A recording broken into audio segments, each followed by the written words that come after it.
Assalamualaikum warahmatullahi wabarakatuh. Bismillah walhamdulillah la hawla wala quwata illa billah. Amma ba'd. Perkenalkan, nama saya Janatun Naimah. Saya dari Prodi PAI semester 5 Sekolah Tinggi Ilmu Tarbiyah Al-Fatah Siman Sekarang Lamongan. Video kali ini dibuat untuk memenuhi tugas kuliah sejarah pendidikan Islam yang diampu oleh yang terhormat Bapak Nurdi SAG MPD dan tak lupa segenap civitas akademika Institut Al-Fatah.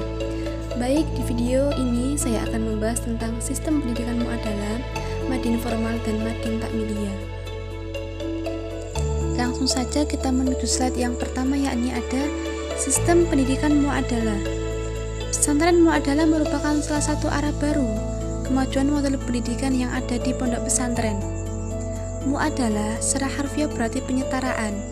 Secara terminologi, pengertian muadalah adalah suatu proses penyetaraan antara institusi pendidikan, baik pendidikan di pondok pesantren maupun di luar pesantren, dengan menggunakan kriteria baku dan mutu atau kualitas yang telah ditetapkan secara adil dan terbuka.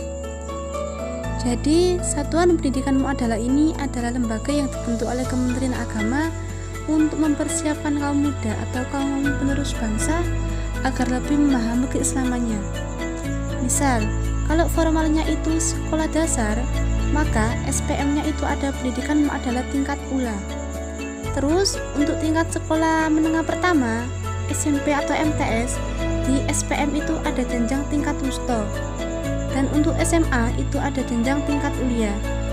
Jadi, tingkatan-tingkatan dari SPM itu adalah formal yang dibentuk oleh Kementerian Agama untuk mengembangkan ilmu tentang keislaman, khususnya untuk insan-insan yang ada di Indonesia. Yang kedua ada tujuan penyelenggaraan muadalah. Muadalah yang merupakan suatu sistem penyelenggaraan pendidikan pesantren model terbaru, pada dasarnya adalah sebuah solusi pembenahan dari kelemahan-kelemahan sistem pendidikan yang ada di pesantren sebelumnya. Yang selanjutnya yaitu ada Yusuf dalam bukunya Pedoman Pesantren Muadalah, menjelaskan bahwa tujuan terselenggaranya pesantren muadalah adalah sebagai berikut. A. Memberikan pengakuan terhadap sistem pendidikan yang ada di pondok pesantren sebagaimana tuntutan perundang-undangan yang berlaku. B. Untuk memperoleh gambaran kinerja pesantren yang akan dimuadalahkan atau disetarakan. Dan selanjutnya dipergunakan dalam pembinaan, pengembangan dan peningkatan mutu serta tata kelola pendidikan pondok pesantren. C. Untuk menentukan pemberian fasilitas terhadap suatu pondok pesantren dalam menyelenggarakan pelayanan pendidikan yang setara atau muadalah dengan madrasah aliyah atau SMA. Jadi, ketika tujuan penyelenggaraan sistem pendidikan muadalah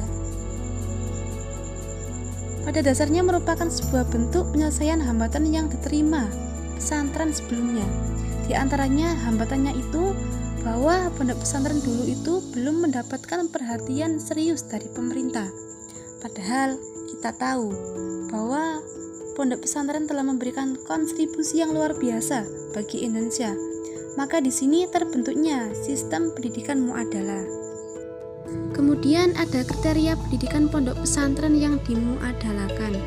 Jadi sebelum pondok pesantren itu dimuadalahkan, harus ada kriteria-kriterianya. Yang pertama apa? A. Penyelenggara pendidikan pondok pesantren harus berbentuk yayasan atau organisasi sosial yang berbadan hukum.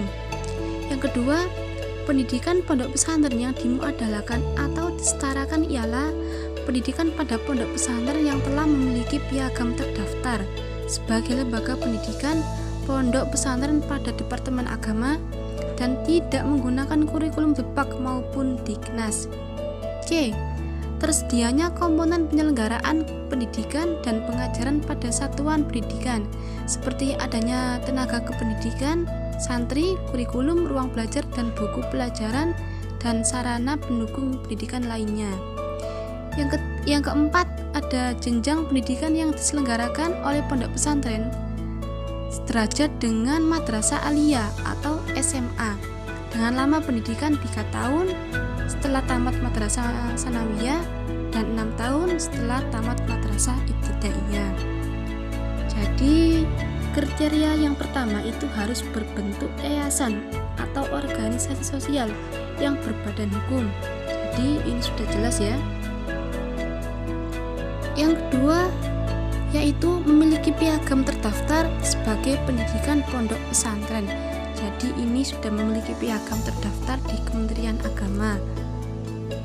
Yang keempat yaitu tersedianya komponen penyelenggaraan pendidikan seperti santri, kurikulum, ruang belajar, dan lain sebagainya.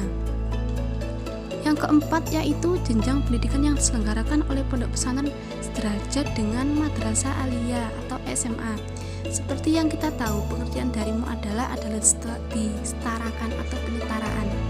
Jadi kalau SMA atau aliyah formalnya berarti SPM atau satuan pendidikan muadalah berarti ada tingkat ulia. Kalau untuk formalnya untuk SMP atau MTS berarti SPM-nya atau satuan pendidikan muadalahnya itu adalah tingkat wusta, sama-sama 3 tahun. Selanjutnya ada poin B yaitu pendidikan madin formal. Madrasah merupakan isi makan tadarusa dalam bahasa Arab yang berarti tempat duduk untuk belajar atau populer dengan sekolah. Lembaga pendidikan Islam yang bernama Madrasah Diniyah adalah lembaga pendidikan yang mungkin disebut sebagai pendidikan non formal yang menjadi lembaga pendidikan pendukung dan menjadi pendidikan alternatif. Biasanya jam pelajaran mengambil waktu sore hari, mulai dari pada asar hingga sampai maghrib. Kemudian ada ciri-ciri madrasah diniyah. Yang pertama, diniyah merupakan pelengkap dari pendidikan formal. Yang kedua, madrasah diniyah tidak dibagi atas jenjang atau kelas-kelas secara ketat.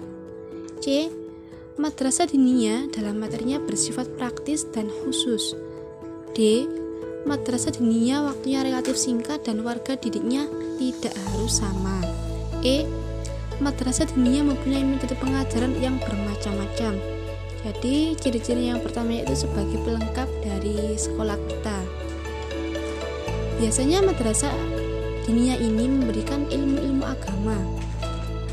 Yang kedua, madrasah tidak dibagi atas jenjang atau kelas-kelas secara ketat.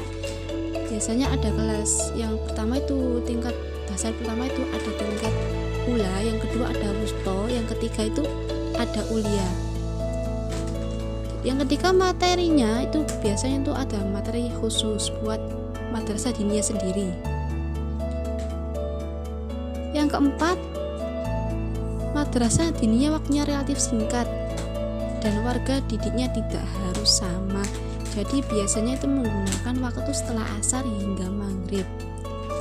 Jadi seperti itu. Selanjutnya yaitu ada kurikulum madrasah diniyah. Berdasarkan Undang-Undang Pendidikan dan Peraturan Pemerintah Nomor 73, madrasah diniyah adalah sebagai terpadu dari sistem pendidikan nasional yang diselenggarakan pada jalur pendidikan luar sekolah untuk memenuhi hasrat masyarakat tentang pendidikan agama.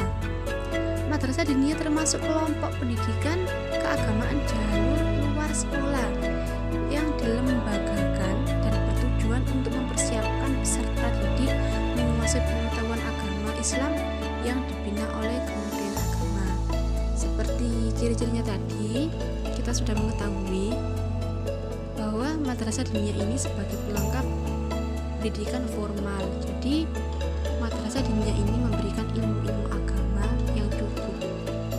Untuk jenjang pendidikan madrasah diniyah terbagi atas 3. Yang pertama yaitu ada madrasah diniyah awaliyah. Yang kedua, madrasah diniyah wusta untuk siswa-siswi sekolah lanjutan untuk tingkat pertama. Ketiga, ada madrasah diniyah ulia untuk siswa-siswi sekolah lanjutan atas. Yang terakhir yakni ada pendidikan madin takmiliyah. Yang pertama tadi sudah ada madin formal, sekarang ada madin takmiliyahnya. Jadi madin takmiliyah ini kebalikan dari madin formal. Di takmiliyahnya ini termasuk non formal. Diniyah takmiliyah adalah satuan pendidikan keagamaan Islam non formal yang menyelenggarakan pendidikan agama Islam sebagai pelengkap atau penyempurna pendidikan dan pengajaran pada setiap jenjang pendidikan dasar dan menengah terdaftar pada kantor Kementerian Agama. Biasanya pendidikan non formal ini berbentuk seperti majelis taklim dan pendidikan Al-Quran. Jadi Madrasah Diniyah Takmiliyah ini terbagi atas 3 kelas. Yang pertama yaitu Madrasah Diniyah Takmiliyah Awaliyah, yang kedua Madrasah Diniyah Takmiliyah Wusto, yang ketiga Madrasah Diniyah Takmiliyah Ulia. Jadi kelasnya itu sama-sama dengan madin formalnya, ada tingkat ula, ada wusto, ada ulia. Jadi sekian pemaparan materi dari saya tentang sistem pendidikan muadalah, madin formal dan madin takmiliyah. Apabila ada kurang lebihnya, kami mohon maaf yang sebesar-besarnya. Sampai ketemu di video selanjutnya. Ihdinas siratal mustaqim. Wassalamualaikum warahmatullahi wabarakatuh.